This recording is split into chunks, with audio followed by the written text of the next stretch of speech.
எங்கள் வீடியோக்கள் அனைத்தையும் காண கீழே உள்ள பட்டனை அழுத்தி சப்ஸ்கிரைப் செய்து கொள்ளுங்கள்.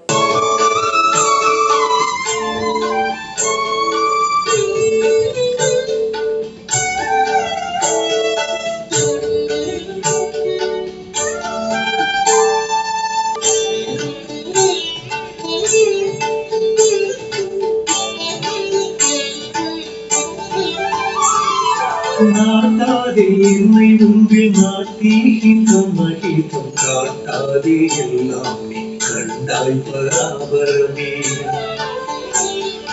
உன்னை நினைந்தும் நிறைவின் உள்ளே உலாவும் என்னை அன்னை வயிற்றினும் அடக்காதே பராபரமே. உனக்கு இன்று என்னும் பழக்கமே மாறா வரம் எனக்கு தந்தருள் என் வாழ்வே பராபரமே. வந்தித்து நின்னை மறவாக்கடனாக சிந்திக்க நின்றருள் செய்யாய் பராபரமே. எவ்வுயிரும் என் உயிர் போல் எண்ணி இறங்கவும் தேவர்கள் கருணை செய்யாய் பராபரமே. விட்டவேளை பேதையும் ஞான் வேறு கவடொன்றறி என் சிஷ்டருடன் சேர வந்தன் பராபரமே. இரவு பகலற்ற இடத்து ஏகாந்த யோகம் வரவும் திருக்கருணை வையாய் பராபரமே. மால் காட்டி சிந்தை மயங்காமல் நின்று சுக கால் காட்டி வாங்காதே கண்டாய் பராபரமே.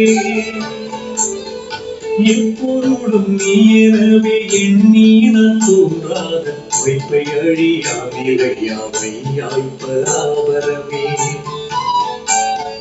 சும்மா இருப்பதுவே சுத்தற்ற பூரணம் என்றெம்மாற்றறிதற்கு எளிதோ பராபரமே.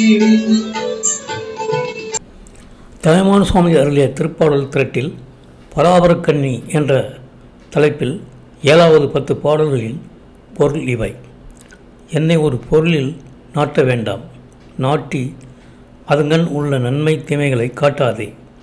எல்லா பொருள்களும் நீயே. உன்னை நினைந்து உன் நிறைவுக்குள்ளே உலாவுகின்ற என்னை இன்னமும் தாய் வயிற்றில் அடைக்க வேண்டாம். என்னை காத்தருள். உனக்கு பரம் என்கின்ற பழக்கத்தையே கெடாத வரமாக எனக்கு தந்தருள வேண்டும். என் வாழ்விற்கு காரணனை உன்னை வந்தித்து மறவாமையை கடமையாக கொண்டு உன்னையே சிந்திக்க உன் அருள் செய்தல் வேண்டும். எவ்வகைப்பட்ட சிற்றர்களையும் என் அரிய உயிர் போல் நினைத்து அவைகளுக்கு இறங்குமாறு உன் தெய்வத்தன்மை அமைந்த அருளாகிய கருணையை செய்தல் வேண்டும். நான் வெளிப்படையாகிய அறிவிலி, வேறு கபாட மார்க்கங்கள் சிறிதும் அறிந்திலேன். ஆதலால் நான் ஒய்யுமாறு உன் அடியாருடன் சேர்ப்பாய். அதன் பொருட்டு உனக்கு அநேகமான தண்டம் சமர்ப்பிக்கிறேன். இராப்பகல்கள் அற்ற இடத்து இருத்தலாகிய ஏகாந்த யோகம் எனக்கு உண்டாகவும் என் மீது உன் திருக்கருணை வைத்தல் வேண்டும். எனக்கு ஆசை காட்டி அந்நிலையிலிருந்து நான் மயங்கா வண்ணம் சுகாபரஞ்செய்து நீங்காதே. எவ்வகைப்பட்ட பொருள்களும் நீ என்றே நினைத்து நான் என்பது தலையிடாத ஞானபூமியை எனக்கு அழியா நிலையாக்கி வைத்தல் வேண்டும். சும்மா இருப்பதே சுட்டுதலற்ற பூர்ண நிலையென்று அறியப்படுதல் எளிதாகுமோ என்பவை இப்பாடல்களின் பொருளாகும். இந்த வீடியோ உங்களுக்கு பிடித்திருந்தால் லைக் பண்ணுங்கள், ஷேர் பண்ணுங்கள், சப்ஸ்கிரைப் பண்ணுங்கள். அதுமாதிரி மறக்காமல் காமெண்ட்ஸில் உங்களோட கருத்துக்களை தெரிவிங்கள்.